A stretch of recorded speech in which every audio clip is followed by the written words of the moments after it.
시간 우리에게 주시는 하나님의 말씀을 찾아보겠습니다. 신약성경 요한복음입니다. 요한복음 4장, 신약성경 요한복음 4장 1절부터 19절까지의 말씀입니다.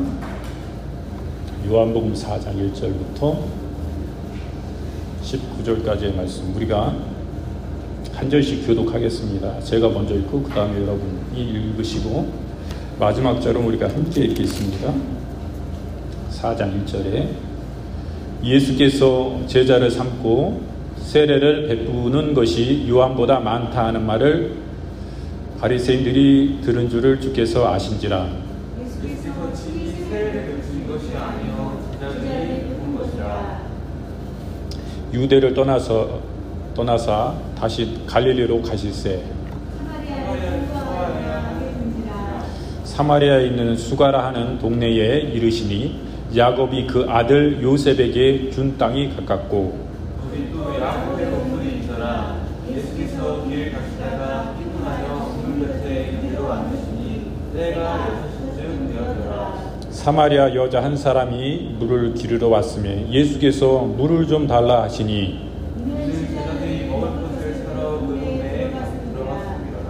사마리아 여자가 이르되 당신은 유대인으로서 어찌하여 사마리아 여자인 나에게 물을 달라 하나이까 하니 니는 유대인이 사마리아인가 상종치 아니함이로라. 예수께서 대답하여 이르시되 내가 만일 하나님의 성물과 또 내게 물 좀 달라 하는 이가 누구인 줄 알았더라면 내가 그에게 구하였을 것이요 그가 생수를 내게 주었으리라. 여자가 이르되 주여 물 기를 그릇도 없고 이 우물은 깊은데 어디서 당신이 그 생수를 얻겠사옵나이까. 우리 조상 야곱이 이 우물을 우리에게 주셨고 또 여기서 자기와 자기 아들들과 짐승이 다 마시는데 당신이 야곱보다 더 크리이까. 예수께서 대답하여 이르시되 이 물을 마시는 자마다 다시 목마르거니와 내가 주는 물을 마시는 자는 영원히 목마르지 아니하리니 내가 주는 물은 그 속에서 영생하도록 솟아나는 생물이 되리라. 여자가 이르되 주여 그런 물을 내게도 주사 목마르지 않고 또 여기 물길로 오지도 않게 하옵소서. 이르시되 가서 내 남편을 불러오라. 여자가 대답하여 이르되 나는 남편이 없나이다. 예수께서 이르시되 내가 남편이 없다 하는 말이 옳도다. 너에게 남편 5이 있었고 지금 있는 자도 내 남편이 아니니 내 말이 참되도다. 함께 읽겠습니다. 여자가 이르되 주여 내가 보니 선지자로소이다. 아멘. 이제 특성 없으시죠? 이제 말씀으로 들어갑니다. 지금 읽으신 요한복음 4장 1절부터 29절의 말씀으로 진정한 행복이라는 제목으로 함께 우리가 은혜를 나누겠습니다. 우리 모든 인생은 목마르게 행복을 추구합니다. 다 행복하길 원해요. 그래서 옛希腊의 철학자 아리스토텔레스라는 사람은 행복은 인생의 최고선이다 이렇게 말했습니다. 우리 사람은 누구나 다 행복하길 원하는 거예요. 이 행복을 목적으로 사는 거예요. 열심히 돈 벌고 열심히 일하고 하는 이유가 뭐예요? 행복해지려고 우리가 그렇게 노력하고 힘쓰는 것입니다. 하기 싫어도 해야 되죠. 왜? 행복해야 되니까. 우리가 이 세상에 살면서 돈이 필요해요. 그렇잖아요? 나가면 다 돈이에요. 모든 세금이나 전기세나 수도세나 다 이게 돈 아니에요? 돈이 없으면 안 돼요. 세상 행복의 조건에서 돈이 빠질 수는 없습니다. 왜? 우리가 육신을 이 땅에 살아가기 때문에 그러한 것입니다. 오늘 말씀을 보니까 지금 제가 돈에 대해서 얘기했습니다. 우리가 사는 돈이 꼭 필요하다. 적정한 어느 정도의 돈은 필요하다. 부자가 아니어도. 근데 예수님은 말씀하십니다.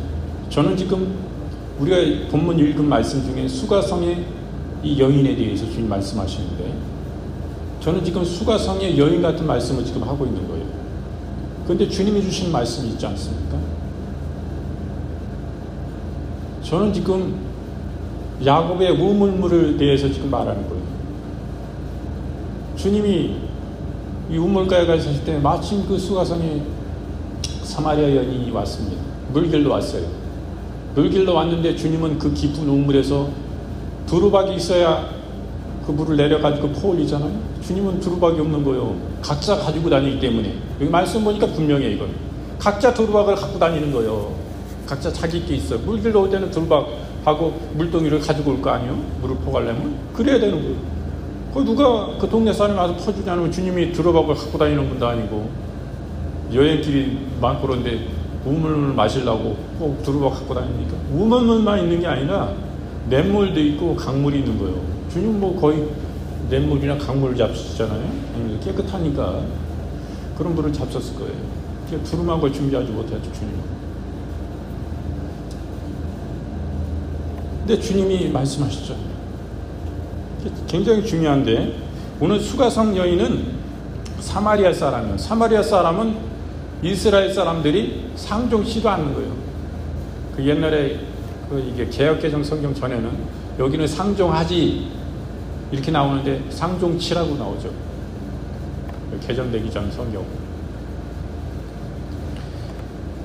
서로 상관을 안 하는 거예요. 인사도 안 하는 거예요. 서로 원수 같이 보는 거예요. 마치 우리가 일제시대 때 일본 사람하고 한국 사람하고 비교하고, 우리가 예수님이 한국 사람이다 치면은 그 사마리아 수가성의 그 물길로 온 이 여인은 일본 사람이에요. 서로 원수요, 원수. 사람으로 보지를 않아요. 왜? 이스라엘 사람들이 그냥 뭐 사람을 이렇게 그렇게 보는 분들은 아니지. 무조건 적대하는 분이 아니잖아요. 하나님의 말씀의 율법에 잘못된 삶을 이 사마리아 사람들이 살았기 때문에 그런 것입니다. 이 사람들은 혼혈이니요. 그렇기 때문에 사람을 보지 않아서 개라고 개 취급합니다. 그런 사이였던 것을 우리는 봅니다. 그런데 주님이, 그 높고도 놀라우신 주님이 이 수가성의 여인에게 말을 섞으시죠. 놀라우신 분이에요. 우리 주님은 늘 죄인의 편에 서시는 분이에요. 이 땅에 자꾸 소외받고 고통당하고 버림받은 바와 같은 그 사람들이 찾아가셔서 그들을 위로하시고 그들에게 하나님 나라 천국 복음을 전해서 그들이 생명을 얻고 구원받기를 원하시는 거예요. 이 땅에 부자 잘 먹고 잘 사는 저 궁궐 안에 있는 왕족들과 귀족들과 주님은 대화를 섞으시는 분이 아니에요. 주님은 그들도 구원받기를 원하시겠지만은 이 땅에 고통당하는 영혼들을 향해서 늘 마음을 여시고, 그들이 하나님 나라 영혼들, 이 땅에 너희들이 가난하고 슬프고 외롭고 버림받은 삶이지만은 너희가 나를 통하여 구원받으면 그 하나님 나라의 그 안식과 그 축복은 말할 수도 없다. 이것을 너희들 내를 통해서 얻어라. 주님은 이런 분이시단 말이에요.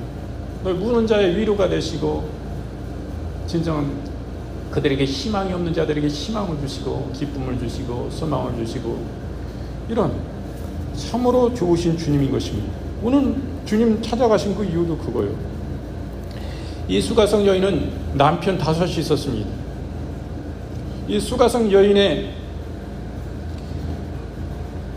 행복은 어떻습니까? 남편이 5이 있었어도 주님께서 여쭤볼 때는 저는 남편이 없어요.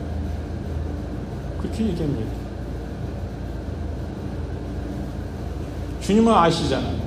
그 사람의 속에 마음에 감춘 것까지도 다 아시고, 수가성 여인이 여기 이 자리에 처음 보는데도 그 형편을 다 아십니다. 네 남편이 5이 있었지? 네.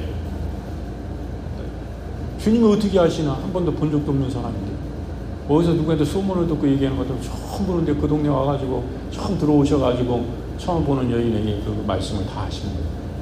그럴 때 이 여자가 이르되 주여 내가 보니 선지자로서이다. 19절 말씀이 이렇게 말씀하시잖아요. 우리의 첫째 행복의 조건은 인생은 어떻습니까? 건강입니다. 첫째가. 건강이 없으면 뿌리 없는 나무 같아요. 돈 있으면 뭐합니까? 건강이 없으면 아무것도 아니에요. 그 치료에다 돈 다 버리고 뭔 돈이 필요합니까? 건강하지 않으면 아무것도 필요 없는 거죠. 이제 갈 날만 남겨두고 그러면 아무것도 아닌 것입니다. 첫 번째는 건강이에요. 그리고 두 번째는 뭡니까? 좀 아까 제가 맨 처음에 말씀드렸던 돈. 돈은 행복에서 제2 조건이 되는 것입니다. 예수님께서는 우리 사람의 의식주에 대하여 결코 무관심한 분이 아니에요. 2번이나 배고픈 무리들을 먹이셨고 갈릴리에서 부활 후에 제자들의 아침 식탁을 준비해 주셨어요. 그 모친 마리아를 요한에게 부탁하셨고 그의 나라와 그 의를 먼저 구하면 이 모든 것을 더하시겠다고 주님은 말씀하셨습니다.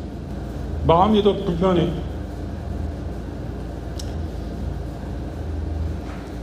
그리고 우리가 행복의 조건에 돈이 있지만은 세 번째는 뭐냐 이거예요. 세 번째는 그거 가지고 있으면 뭐예요? 사람들에게 인정을 받는 것이 우리 인간의 행복의 제3 조건인 것입니다. 어떤 사람들이든지 다 사람에게 인정을 받길 원해요. 우리 자녀들도 마찬가지입니다. 손자, 손녀들 다 마찬가지요. 할머니, 할아버지한테 인정받는 거, 어휴, 잘하네, 이렇게 칭찬받는 거.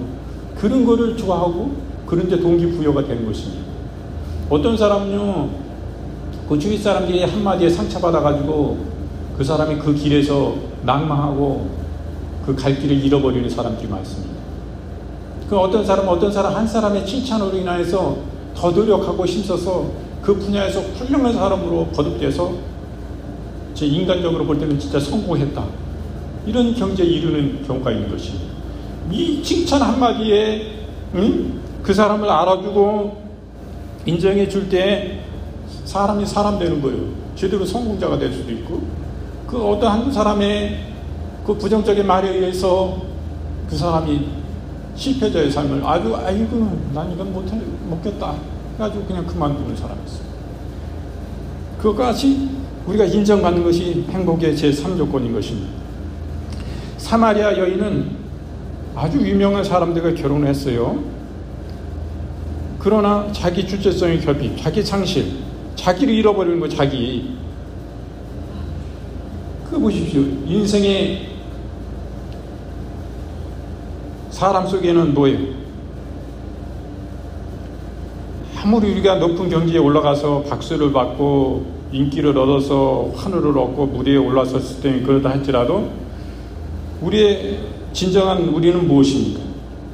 그 마음속에 그 무대에서 내려오면 자기 홀로 있게 되잖아요. 늘 간중히 팬이 뭐 같이 그 무대 위에 올라와 있듯이 맨날 박수만 쳐주는 게 아니에요. 그 무대에서 그렇게 환영을 받고 높임을 받고 영광을 받다가 딱 내려왔을 때는 자기 혼자 홀로 있게 되고 자기 집에 들어갔을 때는 허무와 빈 마음, 빈 공부. 이거 뭐야? 나는 너무 불행해. 나는 우울해. 이렇게 되는 거예요. 무대만 올라갈 때면 뭐 막 박수 치고 하는 그 팬들이 다 좋아해. 뭐 득석득석 하니까 막 좋은 거예요. 그러다가 거기서 또 무대에서 자기 시간 끝나고 집에 가서 돌아갈 때는 허무한 거예요. 거기서 누가 박수 쳐주고 그런 사람이 있습니까? 무대 위에 올라가야 돼. 아무리 유명한 사람이라도. 왜 그렇습니까? 그 속에요 하나님이 없기 때문인 것입니다. 하나님이 없어요. 예수께서 말씀하셨습니다. 너희는 왕같은 제사장이고 그의 나라요 그리스도의 신부라 주님 말씀하십니다. 예수님이 왕이 되셔야 됩니다. 예수님이 그 사람의 진정한 주인이 되어야 돼요. 마음도. 그리고 예수님이 우리의 진정한 신랑이 되어야 돼요. 이게 영적 의미인 것입니다. 이 신랑. 이 신랑과 같이 진짜 그 예수님이 좋아지고 예수님이 기뻐지고 예수님을 모시고 사는 삶을 살면 그 사람이 어떠한 영광을 받고 뭐 유명한 사람이 돼서 무대에 올라갈 때 수만 명의 간중과 팬들이 막 박수 쳐주고 막 좋아하고 같이 호응하고 그 영광을 거기서 다 받고 또 내려와서 자기 집에 가거나 자기 홀로 있게 되면 무대에서 내려왔을 때 그 그때도 그 영광은 늘 있는 것입니다. 그것보다 더 큰 영광의 주님께서 나의 신랑이 되셔서 신부이 나를 사랑하여 주시고 그분 안에 거하게 될 때에 그 무대 위에서 받은 그 영광보다도 더 큰 주의 영광이 나를 늘 비춰주시고 내 어둠을 몰아내 주시고 빛으로 오셔서 함께해 주심으로 그 영광의 빛과 비교할 수 없는 것이죠. 주님이 늘 주님이 위로해 주시고 힘주신 그 주님 안에서 그 무대 위에서 받은 그 영광보다도 큰 주님이 늘 함께 계시기 때문에 늘 외롭지 않은 거예요. 무대에서 내려와도 허무감이 없는 거예요.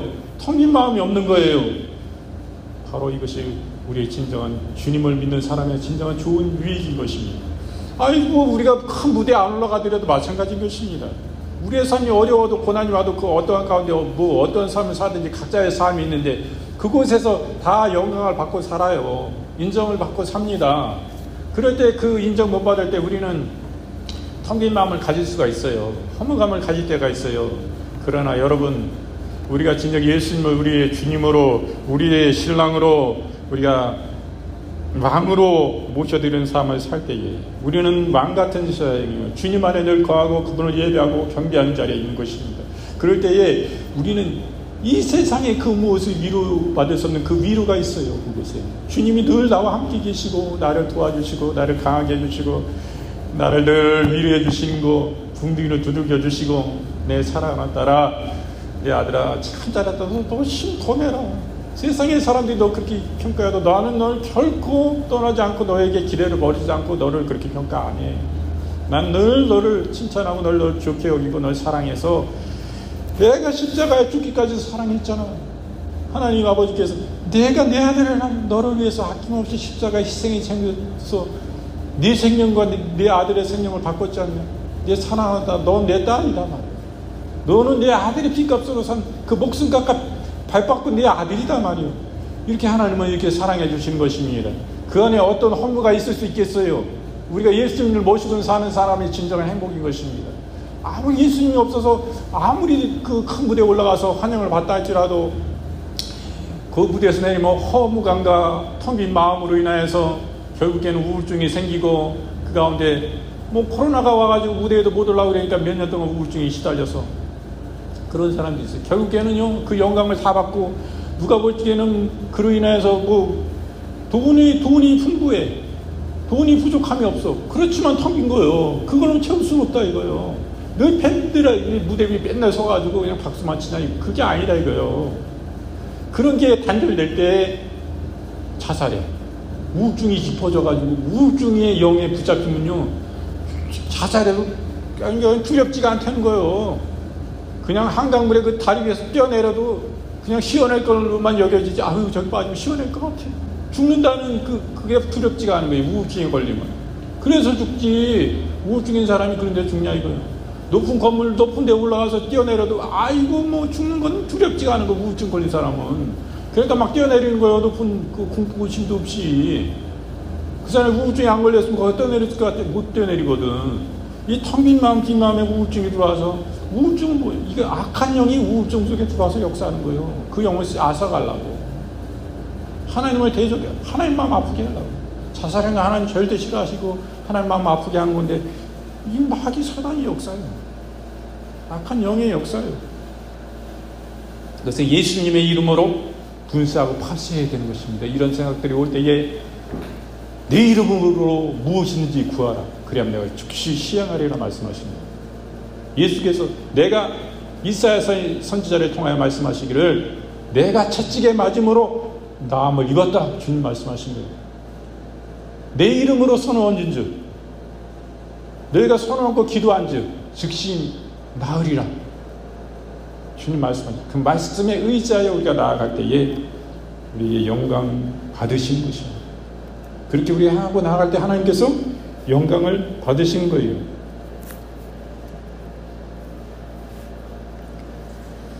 그리고 또 행복의 조건이 있어요. 행복의 조건은 쾌락입니다. 쾌락. 제4조건이죠. 시시때때로 즐거움을 체험은 삶의 청량자가 되지 않습니까? 사마리아 여인은 감각적인 어떤 그런 사람, 좀 그런 쪽이죠. 육신적인. 남편이 5이나 있었으니까. 5이 있었어도 이 사람하고 결혼했다 저 사람에게 이혼하고 5번이나 결혼했는데 그래도 허무하고 그 생활에는 영원한 가치와 의미가 없는 거죠. 이 세상에서 하나님 없는 삶은 무슨 가치가 있어요? 무슨 의미가 있어요? 무슨 보람이 있어요? 무슨 행복이 있어요? 세상 거 다 가져도 아무리 유명해지고 칭찬을 받고 뭐요 돈이 풍부해서 경제적으로 아무런 그냥 뭐 어려움을 안 당해도 예수님 없고 하나님 없으면 절대 안 가는 사람이 인생. 왜? 하나님이 우리를 창조하신 체질적 본질이 그것입니다. 하나님 없는 삶은 무의미하다는 거예요. 불행하다는 거예요. 행복이 없다는 거예요. 그러나 어떠한 가운데서든지 우리가 하나님을 주님으로 모시고 살면 그 사람은 행복자다 이거예요. 네가 있으나 없으나 풍부하나 뭐 그런데 국한되지 않습니다. 우리가 이 땅에 있으나 주님의 나라 가나 이 땅에서 하나님을 주님으로 모시고 진정으로 주님을 마음과 마음으로 참으로 그 주님을 원하고 사랑하면 그 주님도 나를 그와 같이 사랑하시기 때문에 내가요 사랑하는 만치 주님도 나를 물론 그 이상이시지만은 그 사랑이 오는 것입니다. 그 주님의 사랑은 늘 준비되어 있고 나보다도 내 사랑하신 나의 일방적인 주님을 향한 사랑이라면 그 차고도 남는 사랑으로 늘 준비되어 있는 거예요. 그러나 내가 주님을 향하여 진정한 마음과 진실함으로 원하는 만큼 주님의 사랑을 받는 것입니다. 주님이 그만큼 우리를 통하여 영광을 받으시는 거예요. 기뻐하시는 거예요.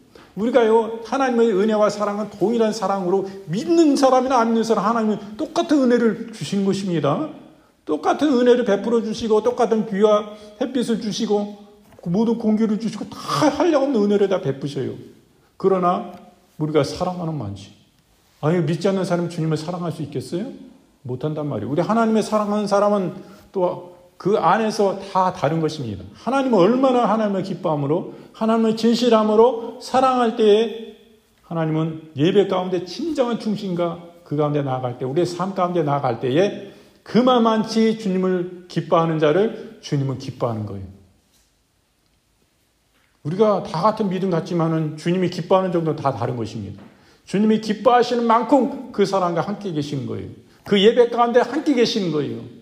주님은 얼마나 우리가 열렬히 환영하고 기뻐함으로 그 주님을 예배하고 중심으로 그 안에 기도하고 주의 말씀을 붙잡고 진실함으로 주님 오시옵소서. 주님을 원합니다. 우리의 마음의 그림입니다. 주님이 이 자리에 임하셔서 그 크신 영광 안에 주님이 이 자리에 주님의 얼굴이 함께 계십니다. 주님 인격적으로 함께 계십니다. 그 주의 영광의 주를 이 시간 바라봅니다. 실제하십니다. 이것을 마음속에 그리고 바라보는 거예요. 그거 실제인 것입니다. 간절히 원하면 주님 기뻐하시는 거예요. 그 가운데 오셔서 영광을 받으시는 것입니다. 여러분, 우리가 주님을 원하는 만큼 주님은 우리에게 오셔서 그 마음을 채우시는 것입니다. 주님은 내가 원하는 만보다도 더 우리를 원하세요. 그런데 우리가 그 주님을 원하지 않는단 말이에요. 많은 사람들이 주님을 원하지 않는단 말이에요. 예배 가운데 나와서도 많은 사람들이 주님을 원하지 않는단 말이에요. 주님을 이용하는 측면들이 많기 때문인 거지. 주님을 제대로 만나보지도 못했고 그 사람들이 원하지도 않기 때문에 마음으로 주님은 멀리 계신 것과 같은 거예요. 늘 가까이 계시지만 그것이 중요한 것입니다. 우리 교회는 그런 분들이 한 분도 안 계신 줄 믿습니다만은 다른 교회 그런 분들이 너무 많은 거예요. 주님과 계산을 합니다. 더하기 빼기 어떤 게 이익일까 어떤 게 손해일까 이거를 계산을 하고 있어요. 장사꾼의 마음을 가지고 있어요. 목회자들 중에도 사역자들 중에도 주의 사람으로 주의 종으로 앞에 서가지고 이런 계산 손익계산하고 주님과 계산을 안 하더라도 그 성도들에게 손익계산하고 머리 하나 머리 둘 머리 셋 이 사람들에게서 얼마나 빼낼 수 있을까 짜낼 수 있을까 이런 중심으로 선다면 하나님은 그 중심을 깨뜨리고 계신데 자기를 목자로 세워주지만 그 위에 계신 그 목자 위에 목자장이 계신데 그분이 우리 주님 예수님이신 것입니다. 예수님은요 우리의 마음을 모르실 것 같습니까? 우리 감춘 것까지도 내 속으로 생각하는 것까지도 다 아시는 분이 주님이신데 우리 인간은 깨닫지 못하잖아요. 사람의 마음. 저 사람의 마음에 뭔 생각 가지고 있을까? 잘 몰라요. 성령이 일부분 가르쳐줄 때 알 수도 있지만 그 하나님이 가르쳐줄지 모르는 거예요. 다 가르쳐주지 않습니다, 주님은. 근데 주님은 다 아셔. 이 인간은 늘 부족하고 부족한 존재인 것입니다. 무엇을 하나님 앞에 감출 것이 있겠어요? 그러나 많은 사람들이 주님을 너무 모르는 것입니다. 주님은 다 알고 계신데 그들 속에는 하나님의 진정 원함도 없고 하나님 나라에 대한 관심도 없고 믿지 않는 것입니다. 하나님 말씀을 믿지 않는 거예요. 하나님 말씀을 의심하고 믿지 않는 거예요. 믿는 척하지만 믿지 않는 거예요. 하나님의 말씀 믿는 것은 100% 믿는 것입니다. 이 말씀은 하나님 말씀이야 진리와 생명입니다. 변하지 않는 거예요. 이 말씀은 진짜인 것입니다. 이 말씀을 그대로 믿고 순종하여 나갈 때 하나님의 역사가 계시고 하나님을 깊이 체험하고 하나님 나라 백성인 것입니다. 하나님의 백성이 아니기 때문에 믿질 않아요. 그런 사람들은 이를 손으로 계산하고 앉아 있습니다. 하나님이 그런 것에 노란하시지 않습니다. 하나님 다 아세요. 제 사역자로서 했는데 저것이 나를 향하여 거짓된 마음을 가지고 계산하고 있구나. 그걸 딱 아시는 거예요. 주님이요, 우리를 향해서 계산하신다면 우리는 다 그분 앞에 죽어야 돼. 그 주님 하나밖에 없는 생명을, 그 귀중한 귀한 생명을 내가 지옥 가고 형받고 영원 지옥 갈 수밖에 없는 나를 위해서 내어놓으셨는데 넌 나를 위해서 뭐 했어? 넌 나에 위해서 뭐 줄래? 내 생명 줬는데 넌 뭐 줄래? 이렇게 계산한다면 그분 앞에 하나라도 살아남을 자가 있냐 이거예요. 그분의 심판 앞에 다 죽음을 당하는 거 아니에요? 그 영혼까지도 멸함을 당해야지 되는 거 아니에요? 주님은 그런 분이 아니다 이거예요. 근데 너는 왜 내가 세운 너는 왜 계산하고 있냐? 성도들이 뭐 어디서 세고 네가 소원한이 아니니 이거 계산하고 있냐? 이거요. 그 은혜로 주님 주신 은혜로 그 주님이 주신 그 생명으로 인하여 그 생명값으로 은혜 감사해서 하나님 일 행하는 거 아니냐 이거예요. 이제는 그런 거 계산하는 게 아니라 이제 영혼들을 주님께 올려드리고 진실한 영혼들이 주님 앞에 되고 참 영혼이 돼서 주님이 기뻐하시는 자들 그 연결해 주는 역할이고 중매자의 역할이고 하나님의 사역자의 일이요. 거기에 치유가 나타나고 권능이 나타나고 하나님 지금도 살아계신다 이거 나타나는 거 실제적으로. 그건 뭐예요? 하나님이 그 사람을 합당하기 때문에 그 사역자가 합당하기 때문에 하나님은 하신다 이거예요. 그 사람을 통해서. 하나님은 신실하신 분입니다. 이 거짓된 사람이 그런 역사 잘 안 나타납니다. 그런 나타나는 일들은 거의 쇼. 그거 뭐 이렇게 만들어가지고 그냥 이렇게 연극하듯이 짜가지고 나 치유받았다 그래? 그래가지고 막 이렇게 만들어서 하는 거. 그런 거일 수 있지만은 실제 치유는 안 나타나는 거예요. 또 거기에 사단의 역사로 인하여서 사단이 치유를 일으킬 수도 있는 것입니다. 또 병도 일으켜요. 결국엔 뭐냐? 지옥 끌고 가는 거야. 사단이 치유를 나타낼 때는. 성령의 진정한 치유가 그 구원이 그 영생과 생명이 나타나고 드러나는 것은 하나님 앞에 올바로 바른 사람이 하나님 앞에 진정 회개한 하나님의 사역자를 통하여 하나님은 분명히 나타나시는 거예요. 능력으로 하나님 역사하시는 거예요. 하나님 크게 영광을 받으시는 거예요. 그럴 때 하나님 기뻐하시는 거지 뭐 이거 장사꾼 같이 계산하고 이거 아니다 이거예요. 하나님 분명히 그 나타내 주죠. 그거는 그런 것을 우리 봅니다. 얼마나 우리가 하나님 앞에 올바라야 되나. 그리고 행복의 조건 뭐예요? 가정이 전에 가정. 제 5조건. 가정입니다. 가정이 참으로 하나님 앞에 행복할 때에 진정한 행복을 가져옵니다. 우리 가정 안에서 우리가 하나님의 사랑 안에 훈훈한 감사가 그 기운이 넘쳐날 때에 바로 하나님이 기뻐하시는 그런 진정한 행복의 조건이 되는 것입니다. 예수님은 천국을 우리의 가정으로 늘 주님께서는 비유를 하셨습니다. 사마리아 여인은 참으로 또 가정적인 사람과 이렇게 결혼했던 거예요. 그렇지만은 예수님이 네 남편이 있냐 그러니까 내 남편 없다고 그러는 거예요. 그 남편이 아무 저게도 그렇게 진정한 행복은 있을 수 없다 이거예요. 우리의 영원한 가치와 행복은 우리 하나님을 진실히 믿고 그분을 만날 때 그분과 깊이 교제한 가운데 진정한 행복이 여기 다 있는 거예요. 건강이니, 돈이니, 예? 그렇지 않습니까? 물론 행복한 가정과 같으니 뭐 이런 거 있어도 다 결국엔 뭐요? 하나님 없으면 아무것도 아니다 이거예요. 모든 인생의 쾌락도 다 아무것도 아니다 이거예요. 진정한 즐거움과 기쁨은 우리 주님을 주님으로 모시고 살 때 이 안에서 다 진정한 행복이 있는 것을 봅니다. 그러므로 우리의 건강도 재산도 명예도 쾌락도 가정도 예수님을 온전히 주님으로 섬기고 나아갈 때에 이 토대 위에 세울 때에 진정한 행복의 조건이 되는 거예요. 그러면 이거 다 필요 없어. 뭐 건강이니 가정이 돈 다 필요 없어. 이게 아니다 이거예요. 주님을 주님으로 모신 그 토대 위에 세울 때 진정한 행복이다 이거예요. 행복이 조건이 될 수 있습니다. 그래서 오늘은 요한복음 4장 1절부터 19절 말씀을 본문으로 진정한 행복에 대해서 이렇게 살펴보았습니다. 우리가 잠깐 3분 동안 기도하시겠습니다.